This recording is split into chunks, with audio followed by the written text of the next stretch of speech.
Muchas gracias, Elvira. Valió la pena esperarte. Muy buena tu revisión, te felicito. Bueno, has tocado cuatro puntos bastante importantes de la medicina materno-fetal. Nitza, creo que tienes ahí un par de preguntas.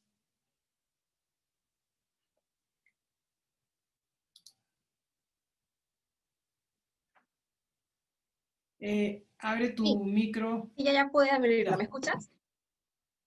Sí, sí, sí. Ya, primero felicitarte, Elvira, la charla ha estado bastante buena. Ha sido una recopilación de varios estudios a través de de todos los años, que nos ha podido dar una idea bastante amplia, comparar la información y poder darnos también una perspectiva sobre lo que deberíamos hacer actualmente, ¿no? Entonces, para empezar con las preguntas, tengo una. Para que nos quede un poco claro cuál es la principal diferencia entre Friedman y Zhang y cuál es la principal ventaja de utilizar Zhang.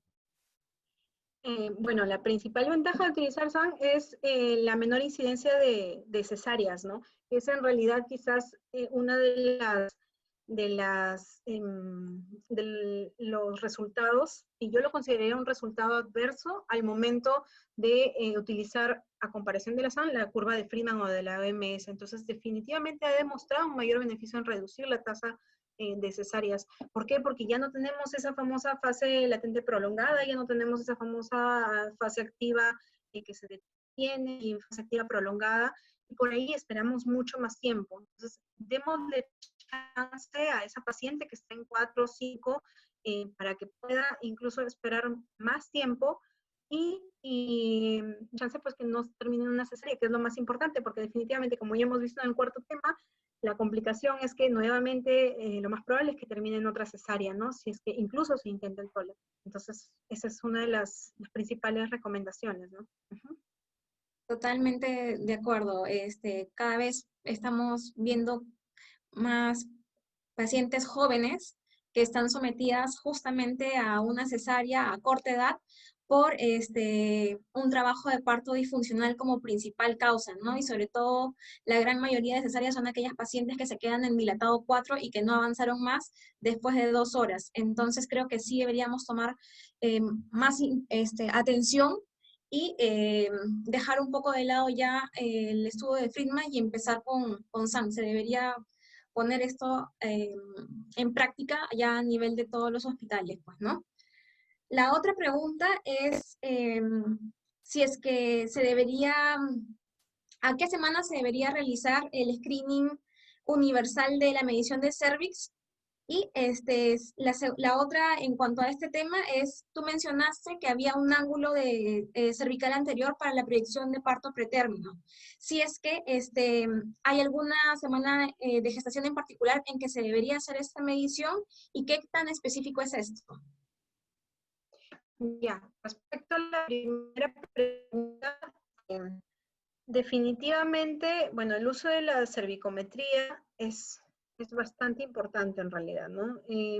Yo lo considero, la cervicometría universal, hay muchos puntos de corte, algunos dicen que iniciar a partir de la semana número 16 hasta la semana número 24, como lo dice el CALEN, 18-24, la Sociedad de Medicina Materna Fetal y Fetal Medicine Foundation, ¿no? Pero considero que debería realizarse entre las 20 y 24 semanas, que es específicamente donde realizamos, aprovechando la ecografía morfológica, ¿no? Entonces, los 2 estudios básicos que deberían realizarse ahí, cervicometría, el Doppler de las arterias uterinas también, y también lo que es la ecografía morfológica con cada uno de sus puntos, ¿no? Por ahí que quizás contrasta un poco con alguna evidencia que dice, por ejemplo, que realizar la cervicometría en el primer trimestre nos da quizás algún cambio bastante importante a comparación de realizarlo ya en la ecografía morfológica o en el segundo trimestre. ¿Por qué? Porque quizás estamos midiendo más el segmento, el mismo cuello, ¿no? Eso es lo que dicen la mayoría de fuentes. Quizás la doctora Adelita Díjar por ahí no me respalda porque sé que ella realiza la cervicometría en el primer trimestre.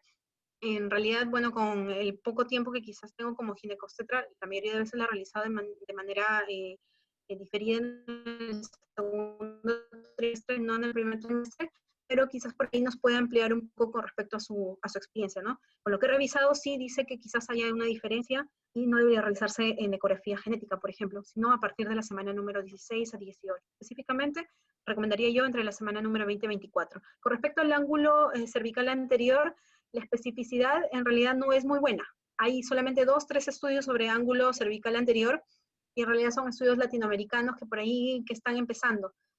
Pero, como les dije, un ángulo obtuso se considera importante para yo poder predecir un parto pretérmino también. Repito, la edad de la ecografía, la edad gestional de la ecografía en donde debe realizarse estas dos mediciones tiene que ser entre las 20 a 24 semanas. Ahora, puede realizarse posteriormente, pero de preferencia en esas edades gestacionales, ¿no? En 120, 126 hay mayor riesgo, más o menos una sensibilidad del 60-70% a comparación del uso de un ángulo, por ejemplo, que se acerca al ángulo recto, 90-94, cuya sensibilidad pues disminuye un poquito más, ¿no? Entonces, también predice mucho menor porcentaje de bebés que terminan con este resultado de parto pretérmino, ¿no? Correcto, para respaldar lo que has dicho sobre la medición antes de la semana 16, pues sí, la mayoría no lo recomienda porque se ha visto que antes de las 16 semanas no se ha completado todavía la remodelación cervical, ¿no? Y justamente el grosor del cervix es mayor. Por eso es que la mayoría lo recomienda después de las 16 semanas. Inclusive dividen a las pacientes en dos grupos, ¿no? En pacientes con bajo riesgo y con alto riesgo. Llámese bajo riesgo las que no tengan ningún riesgo previo, como sobre todo el periodo intergenésico corto, la hipertensión, tabaquismo, el que hayan tenido un cervix corto anterior, y dicen que estas pacientes pues deberían medirse entre la semana 18 y 22, y en aquellas con alto riesgo, que sí ya tengan algún factor de riesgo, valga la redundancia, se debería medir entre la semana 16 y pues 24, ¿no? Acá tengo otra pregunta, Elvira, que nos dicen si es útil el índice de consistencia cervical o elastografía cervical en comparación a la cervicometría como predictor de parto pretérmino. Sí, ya en estos últimos 2 años se ha demostrado que definitivamente es bastante útil. En realidad no lo he colocado acá por el tema del tiempo, así como por ejemplo no he colocado lo que es el cerclaje, ¿no? Como otro método de prevención para parto pretérmino, porque en realidad quería enfocarme a estos temas específicamente cervicometría y progesterona. Es un mundo en realidad, pero sí, definitivamente ha cobrado bastante importancia. En el último congreso de la ISO, hace un tiempo, hace unas semanas también lo han considerado también prácticamente ahí a la par con lo que es la cervicometría. Entonces, en definitiva, sí se debe de utilizar, ¿no? Ahora depende bastante también del operador y que conozca también la técnica de la elastografía, ¿no? Bastante. Y sobre todo el índice de consistencia cervical, porque se ha visto que es bastante específico, ¿no? Llega hasta especificidades entre 97 y 99, dependiendo de las semanas gestacionales en las que nos encontremos. Si hablamos de 32 semanas, pues las especificidades alrededor del 97, y si ya hablamos de 36 en adelante, bueno, 36, casi 37, pues ya tenemos hasta una especificidad del 99%, ¿no? Otra pregunta que han hecho es que actualmente existe bibliografía que recomienda hacer seguimiento más estrecho a los casos con diagnóstico de RCU asociado a preeclampsia. Es decir, que tener un RCU tipo 1 asociado a preeclampsia se debe hacer seguimiento como RCU tipo 2. ¿Cuál es la opinión y si solamente se manejaría de esta manera como seguimiento o también si se podría aplicar al manejo? Estudios, por ejemplo, como el GRID, el TRAFOL, el estudio Phoenix, por ejemplo, que es del año pasado, si no me equivoco, concluyen que hay una relación estrecha definitivamente entre preeclampsia y restricción de crecimiento fetal. Y los resultados más adversos se demuestran en pacientes que tienen, lamentablemente, preeclampsia sobreagregada, restricción de crecimiento fetal. Entonces, en definitiva, yo creo que no es clasificar a un bebé como 1, 2, 3 y 4. Eso nos ayuda, definitivamente nos ayuda de manera didáctica, nos ayuda quizás para explicarles a nuestra paciente a la gravedad, a nuestros residentes también, la gravedad del asunto, sí, definitivamente. Pero cada caso es diferente. cada uno de los casos es diferente. Si yo tengo un bebé con recesión de crecimiento, según Gratacosi y Figueras, estadio 1, de eso le agrego pues que tiene una preeclampsia o una preeclampsia severa, una hipertensión gestacional, en definitiva va a modificar el caso y el seguimiento tiene que ser mucho más estricto, ¿no? Entonces, sí, en definitiva, estas comorbilidades de la mamá alteran la hemodinamia tanto en la placenta, alteran la hemodinamia en el bebé. Hay una remodelación cardiovascular que ya es uno de los efectos que se están estudiando en estos últimos años también, es muy importante. Entonces, cada caso debe estudiarse de manera personalizada, cada paciente es diferente, cada feto es diferente, ¿no? Entonces, justamente para eso también es esto, ¿no? Para saber que, bien es cierto, tenemos medicina basada en la evidencia, tenemos bibliografía que nos dice si respalda esto o respalda lo otro, cada uno evalúa sus casos y cómo le está yendo también en la experiencia, ¿no? Entonces, por ese lado sí creo que sí modifica el estadio, pero no lo colocaría en un 2, 3, 4. Simplemente diría que el seguimiento tiene que ser mucho más continuo, ¿no? Respecto a esa pregunta que han hecho, sí, efectivamente, utilizamos los estadios 1, 2, 3, 4, y bueno, de pronto no todos tampoco, nos sirve de forma didáctica, como bien dice Elvira, pero no es que voy a encasillar a esos bebitos en ese estadio. De hecho, yo no voy del 1 al 2, y luego al 3, y luego al 4, no funciona así. Del 1 puedo estar hoy día 1 y mañana hacer un estadio 4, entonces, solo sobre RCIU, esa clasificación es para RCIU. Si yo tengo restricción de crecimiento uterino, además de preeclampsia, cambió totalmente. El seguimiento va a ser diferente y efectivamente son los que más se complican. Y no es que si es RCIU tipo 1 con preeclampsia pasa a RCIU tipo 2, no. Es un RCIU con preeclampsia y de por sí la morbimortalidad materno-fetal es altísima. ¿Ya? Bueno, en aras del tiempo, vamos a dejar ahí lo de las preguntas. Más bien, muchísimas gracias por lo de las preguntas. Quiero cerrar, en todo caso, el Ateneo de hoy para ser el primero. Nos hemos explayado lo suficiente, creo, son temas que probablemente lo toquemos cada uno y hagamos como una especie de mesa redonda para aclarar más a profundidad lo que se ha expuesto ahora. Ha sido una verdadera revisión de medicina basada en evidencias, todo evidencias. La medicina basada en evidencias hay que tomarla con pinzas, pero en este caso son estudios que no pueden desconocer ningún médico materno-fetal ni ningún ginecólogo que le gusta la medicina materno-fetal.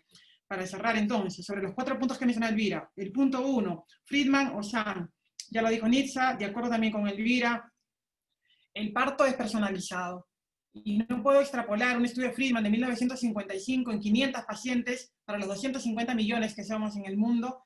De pronto el estudio de Zhang utilizó más hospitales, 19 hospitales, fue una población más heterogénea, 62.000 pacientes,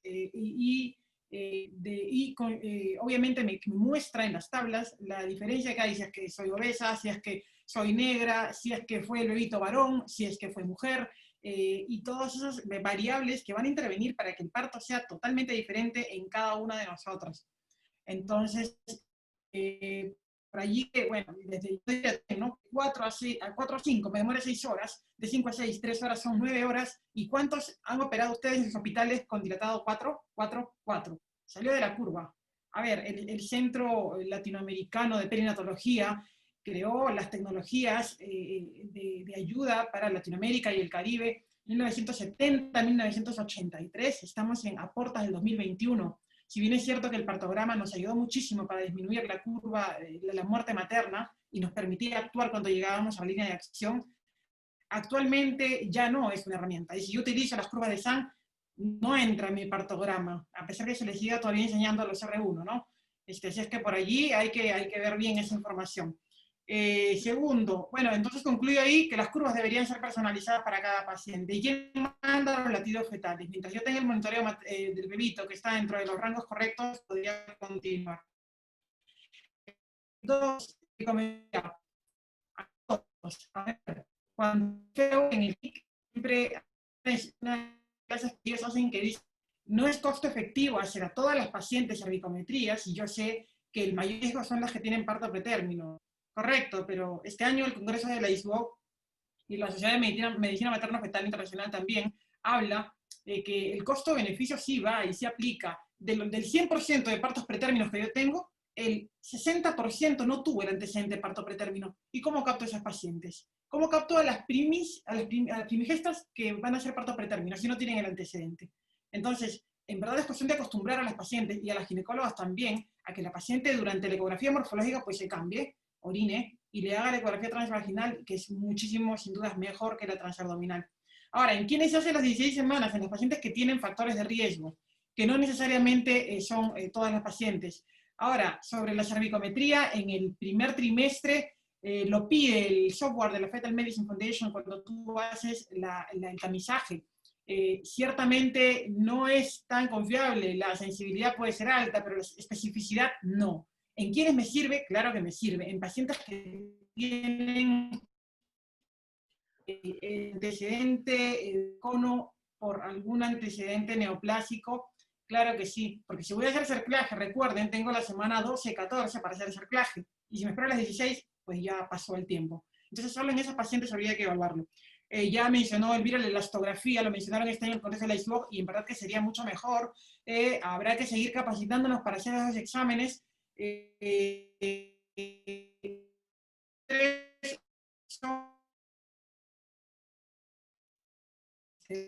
Probato de progesterona, la ampolla intramuscular, que bien ha puesto Elvira, que tiene más efectos colaterales que beneficios. Hay un conflicto de intereses de la COG y de la Sociedad de Medicina Materno-Fetal en realidad. Cuando ustedes leen las publicaciones que ellos hicieron sobre el uso del caproato de progesterona, el laboratorio que auspicia eso, auspicia a la COG y a la Sociedad de Medicina Materno-Fetal para esos estudios. Entonces hay conflicto de intereses.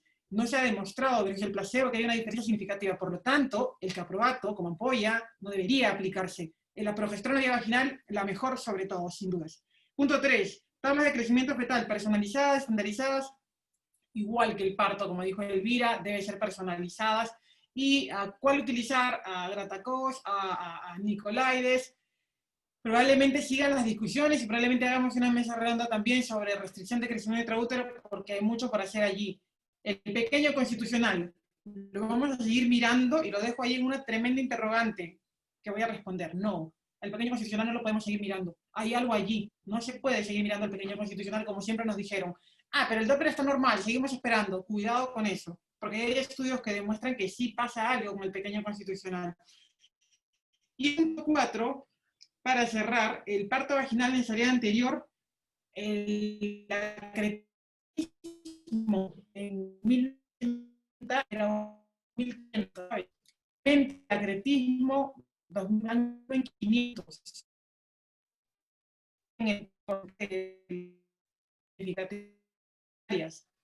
el parto vaginal sigue siendo lo mejor del mundo, incluso con cesárea anterior, salvo las contraindicaciones absolutas u obstétricas que contraindiquen ello, con el riesgo, por supuesto, el riesgo siempre va a estar. En cesárea anterior 2 veces viene la discusión, 3.7 no es tan bajo como para intentar el chance, definitivamente en instituciones de alto nivel ya no se plantea, en cesárea anterior 2 veces, probablemente se hace en algunos lugares aún, pero es demasiado el riesgo de correr una rotura uterina 3% para arriba, con todo lo que implica muerte materna y muerte fetal incluso. Pues bien, no sé si hay algo más, chicas, que quieran agregar. Ya cerramos entonces. Nada, agradecer la oportunidad nuevamente. Esto obviamente espero que haya sido grabado para poder tener esta fuente siempre y poder repetirla las veces que se pueda. La idea era eso, ¿no?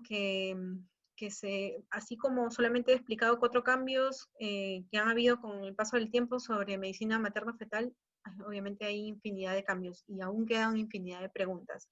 Entonces, esto solamente ha sido una primera parte. Sé que me explayaba un poco, sé que al inicio pues han habido problemas técnicos, las disculpas del caso, pero en definitiva quería dar esto porque la intención de MAFEPRO, Mater Fetal Project, es eso, no solamente ir enfocadas al tema de la paciente, controles prenatales, ecografía, que es una parte importante, sino también empezar con el tema de las actividades académicas, que es algo que a las 5 nos apasiona, ¿no? Y bueno, esto es solamente la primera parte. Recordarles a todos que cada paciente, cada pacientito, es decir, cada feto y cada madre es un caso distinto. Lo presentado acá solamente son diferentes sugerencias de medicina basada en la evidencia, repito, pero obviamente también tenemos lo que es la medicina basada en la experiencia y, bueno, cada uno con sus diferentes experiencias y cómo van a ir llevando, bueno, su residencia o cómo van llevando pues cada uno su profesión, van a ir descubriendo si de verdad van a una o de verdad van a la otra, ¿no? Entonces, esa ha sido la finalidad. Muchas gracias. Perfecto. Muchas gracias. Entonces, la charla de la doctora Elvira, probablemente la colguemos. Bueno, va a estar en la página de Medicina Materno-Fetal Perú, en el rubro de Ateneo. Ahí vamos a poner las charlas que hagamos dentro de este Ateneo, que hagamos, no sé si mensualmente o de pronto a fin de mes hacemos una charla más. Igual lo vamos a ir publicando en la página. Y muchísimas gracias por la participación. Muchísimas gracias, doctora Útrica, doctora Cienfuegos. Y listo, gracias por las preguntas. Nos vemos pronto. Hasta luego, hasta luego. Gracias.